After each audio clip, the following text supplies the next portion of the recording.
ఆమె ఒక బ్రాహ్మణ, వాళ్ళ నాన్న నేవల్ ఆఫీసర్.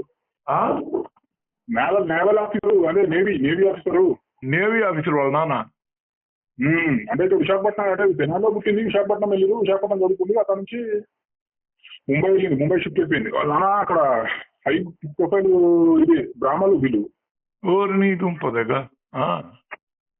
ఏమేమి బ్రాహ్మణు, ఆమెమో ప్రభు సమంత ఋతు ప్రభు ఏమో క్రిస్టియను, ఇప్పుడేమో ఈ బ్రాహ్మణు, వీళ్ళేమో కమాసా కాదు, నాగచైతన్య కమాస్ కంప్లీట్. ఓకే, కాంబోలు. వాళ్ళు ఏం చేస్తుంటారు శోభిత కుటుంబం? ఇప్పుడు అక్కినేని అమల ఉంది, వాళ్ళ నాన్న అక్కినేని వాళ్ళ అమల, వాళ్ళ నాన్న కూడా, వాళ్ళ అమ్మనేమో ఆంగ్లో ఇండియను, వాళ్ళ నాన్ననేమో ఇది బెంగాలీ బ్రాహ్మణుడు. ఏమో బ్రాహ్మణ్ లింక్ ఉందైతే వీళ్ళకి బలంగా. దుబ్బోటు బ్రాహ్మణు, వాళ్ళ అమ్మ ఆంగ్లో ఇండియను, వాళ్ళు పెళ్లి చేసుకున్నది. ఇప్పుడు బ్రాహ్మణే అవుద్ది అమల, బ్రాహ్మణే అవుద్ది అమల. అదే వాళ్ళ నాన్న బ్రాహ్మణే కాబట్టి అదే. అందుకని మనకి ఆ పోలికలు కూడా నీకు ఈశాన్య రాష్ట్రాలకు పోలికలు వస్తాయి. అవునవునవునవునవును, నాగాలాండ్, అరుణాచల్ ప్రదేశ్ ఆ పోలికలు వస్తాయి. ఉన్నాయి కదా, ఉన్నాయి. అది పాన్ ఇండియా ఫేస్ కట్టే, పాన్ ఇండియా ఫేస్ కట్టే, కొద్దిగా ఈస్ట్ ఇండియా ఫేస్ కట్టు, కరెక్ట్ గా చెప్పాలంటే. East India. అయితే శోభిత ఏం చేస్తుంది పర్సనల్ గా హర్సెల్ఫ్? ఆమె ఇది మోడలింగ్ గా వచ్చింది ఫస్ట్, కామర్స్ ఏదో చదువుకున్నది. అంటే ఫ్యామిలీ బ్యాక్గ్రౌండ్ పెద్దదే, నాన్న బాగానే నేవీలో పెద్ద ఆఫీసర్. పెద్ద ఆఫీసర్, ఓకే. ముంబైలో రిటైర్ అయినా కూడా వాళ్ళ నాన్న రిటైర్ అయినా వాళ్ళకి తెలియదు, ఐడియా లేదు. అంటే ఇక మంచి బ్యాక్గ్రౌండ్ ఉంది వాళ్ళకు, దాదాపు లక్షలనే ఆస్తుంటుంది వాళ్ళకు. ఫస్ట్ మ్యారేజ్ ఇది? ఆమెకు ఫస్ట్ మ్యారేజ్, అతనికి సెకండ్ మ్యారేజ్. అంటే మ్యారేజ్ అయితే ఫస్ట్, ఇక అది తెలియదు ఇక. అది సరేలే, మరి అన్యాయం. ఒక ఫీల్డ్ లో ఉండేటప్పుడు అందులో ఈ కాలంలో అమ్మాయిలు పెళ్లికి ముందు ఏమైనా చేసుకోవచ్చు. అంటే ఆమె కొంచెం పెళ్ళైన కూడా ఏమైనా చేయొచ్చు కొత్తగా మారిన చట్టాల ప్రకారం. ఆమె పవిత్రురాలే అంటారు చాలా. అవునులే. ఆస్తులు ఎంత ఉంటాయి? వీళ్ళతో సమానమైన ఆస్తులు అయితే ఉండవుగా? వీళ్ళతో సమానమైన వీళ్ళది ఎక్కడండి? కహా రాజభోజ్ కహా గంగుతేలి అన్నట్టు. ఏది ఎక్కడ రాజభోజుడు, ఎక్కడ గంగుతేలి. నక్కకి నాగలోకానికి ఉన్నంత తేడా ఉండదేమో. అంటే ఇప్పుడు కహా రాజభోజ్ కహా గంగుతేలి అని హిందీలో ఒక సామెత ఉంది. అంటే ఏందో దాని అర్థం? అంటే రాజభోజుడు ఇక్కడ, గంగుతేలి అంటే నూనె తీసే గానుగ తీసేవాడు ఉంటాడు కదా. అయితే అది నీకు మోడీ రాహుల్ గాంధీ విషయంలో రివర్స్ అయింది. ఎందుకంటే ఆయన గంగుతేలి. అవును మోడీ, అవును అవును. రాహుల్ గాంధీ ఏమో రాజభోజుడు, పెద్ద కుటుంబం. కొంచెం అంటే చెప్తున్నా. అవును బాగా చెప్పావు. అవును, లైన్ కరెక్ట్ ఉంది.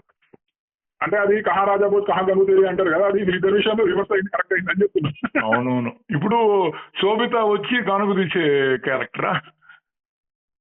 ఇది కాక మామూలుగా చెప్తున్నా. ఆమె బ్రాహ్మణు, బ్రాహ్మణులు చేసుకుంటూ ఈ క్రిస్టియన్ వీళ్ళని చేసుకోవడం కన్నా ఇది కొంచెం కలిసి ఉంటుందని ఉద్దేశంతో. ఇంకా అసలు దానికి తోడు ఏంటంటే టాలీవుడ్ లో అందులో కొద్దిగా క్యాష్ ఉన్న చోట క్యాస్ట్ లేదబ్బా. ఇప్పుడు నిన్న మొన్న మనం మాట్లాడుకున్నట్టు చిరంజీవి కుటుంబంలో రేట్లు ఎంతమందో. ఇప్పుడు వాడు ఉన్నాడు, ఇప్పుడు అడిషేస్తున్నాడు, ఆయన చేసుకుంటూ రెండో పెళ్లి ఆమెని ఎవరు మన చుట్టూ ఏం చేసుకుంటున్నాడు, వానికన్నా ఒక 10 పెద్ద అది. అవును, అది వేస్ట్ మ్యాచ్ లేదు, ఎందుకంటే అది అవదు. కాకపోతే దేనికి చేసుకుంటాడంటే ఒక అక్కినేని ఫ్యామిలీలో పోయి పడ్డాడంటే వాడు రేంజ్ మారిపోతుంది కదా. ఎక్కడో ఒక అనామక బ్రాహ్మడు, వాడు ముక్కు ముఖం తెలియనుడు. నిన్న పోయి నాగబాబు అన్నాడు కదా, అడివిశేషికి ఏ మెగా కుటుంబం నుంచి వచ్చాడు, ఏ అల్లు కుటుంబం నుంచి వచ్చాడు, ఏ నందమూరి నారా లేకపోతే అక్కినేని కుటుంబాల నుంచి వచ్చాడు, అతను ఎదగట్లేదా అని అన్నాడు. ఎవరికి ఇక్కడ అడ్డు రారు, ఎదుగుతూ ఉంటే అందరూ సైలెంట్ గా చూస్తుంటారు, మేమేమన్నా వాళ్ళందరినీ ఆపుతామా అని అంటున్నాడు నాగబాబు మన ఏదో ఫంక్షన్ లో. సుమా పర్మిషన్ తీసుకుని మరీ అన్నాడు. అట్లా కాదు, కొన్ని విషయాలు ఏంటంటే ఇప్పుడు ఎదుగుతున్న వాళ్ళని ఎవరు కూడా ఆపలేడు. అది కొన్నిట్లో విజయ్ దేవరకొండను ఎవరు ఆపారు? ఈ రోజు అల్లు కుటుంబం ఉదయ్ కిరణ్ ని తొక్కేసింది మెగా కుటుంబం అని అంటారు. ఈరోజు విజయ్ దేవరకొండ దూసుకొని వచ్చేసాడు కదా. వాడు ఇప్పుడు నా తెలిసినంత వరకు ఓ మినీ అల్లు అర్జున్ తో కన్నా మించినోడే వాడు. వాడి కూడా పాన్ ఇండియా సినిమాలు ఆడుతాయి. ఇప్పుడు శ్రీజు మంచి ఫ్యామిలీ ఉన్నారు, వాళ్ళకన్నా మంచి మార్కెట్ ఉంది కదా. ఉందిగా, మంచి హీరోనే, మంచి మార్కెట్ ఉంది. ఓవరాల్ గా శోభిత క్యాస్ట్ బ్రాహ్మిను, ఓవరాల్ గా ఆ అమ్మాయి మోడలు, డిజైనరు. నువ్వు విజయ్ దేవరకొండ బ్రాహ్మణ్ విజయ్ ఒక బ్రాహ్మణ్ కాదు, శోభిత శోభిత బ్రాహ్మణ్. నాగ చైతన్య రెండు. అయితే నాగ చైతన్య శోభిత లక్ ఏంటంటే నాగ చైతన్యకి సమంతకి ఇంతవరకు పిల్లలు లేరు కాబట్టి ఈయనతో పిల్లల గండము అనేది ఒక వారసత్వాన్ని ఇవ్వడం అనేది. ఇప్పుడు వాడు వానికి ఆస్తులు బాగున్నాయి, నాగ చైతన్య ఏమన్నా అనుకోని వాడు కొంచెం ఉన్నంత కొంచెము. అంతేగా వాళ్ళ అమ్మ వాళ్ళు దగ్గుబాటి వాళ్ళు కదా. వాళ్ళమ్మ దగ్గుబాటిలో కూడా నీకు ఉంది వాళ్ళమ్మ. మళ్ళీ వేరే ఎవరినో చేసుకుంది కదా. అట్లానే కాదు, ఇప్పుడు వెంకటేష్ భార్య నీరజారెడ్డి కదా మాది. అవును అంటారు. అవును, అల్లు అర్జున్ భార్య ఇట్లాగా మంచు విష్ణు భార్య వీళ్ళంతా రెడ్డిసేగా.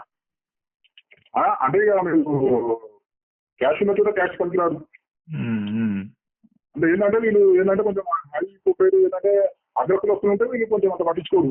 అవును, ఏదో కింద కులం అంటేనే కొద్దిగా ఇబ్బంది. అంటే ఇప్పుడు ఎస్టింగ్ చేసుకున్నట్టు అట్లా నాకు తెలిసి సమంత ఋతు ప్రభు కూడా ఏదో అగ్రకులమే ఉంటుంది. వాళ్ళు ఏదో క్రిస్టియానిటీకి చేంజ్ అయ్యింటారు అంతే కదా. చెప్పలేము, ఉండొచ్చు ఉండకపోవచ్చు. వాళ్ళు మలయాళీస్ కదా. మలయాళీస్ కన్వర్టెడ్ ఉంటారు కొందరు. వీళ్ళల్లో ఉండి ఏ బ్రాహ్మణ్ క్యాస్ట్ ఉండి కన్వర్ట్ అయ్యి ఉండడము అలాంటివి కొన్ని ఉంటాయి కూడా. అంటే అట్లా వాళ్ళు అదేంటి నాయకులు అంటారు, నాయర్లు కదా. నాయర్లు అదే నాయనార్లు, అదే నాయర్స్ అంటే యాక్చువల్గా ఈ కమ్మ కిందకి వస్తుంది అది. అవునా? అంటే ఈక్వల్ టు కమ్మ. జాట్లు కమ్మే, నాయర్లు కమ్మే. జాట్స్ కమ్మనే, ఇది కమ్మనే. ఇంత చూసుంటారా? అంటే పాకిస్తాన్ లో చౌదరీస్ ఉన్నారు. అవును, నాకైతే ఒకసారి భక్తి టీవీ కోటి దీపోత్సవంలో ఒక స్వామీజీ చెప్పాడు, చౌధరి అంటే 4 ధర్మాలని ఆచరించేవాడు అంట.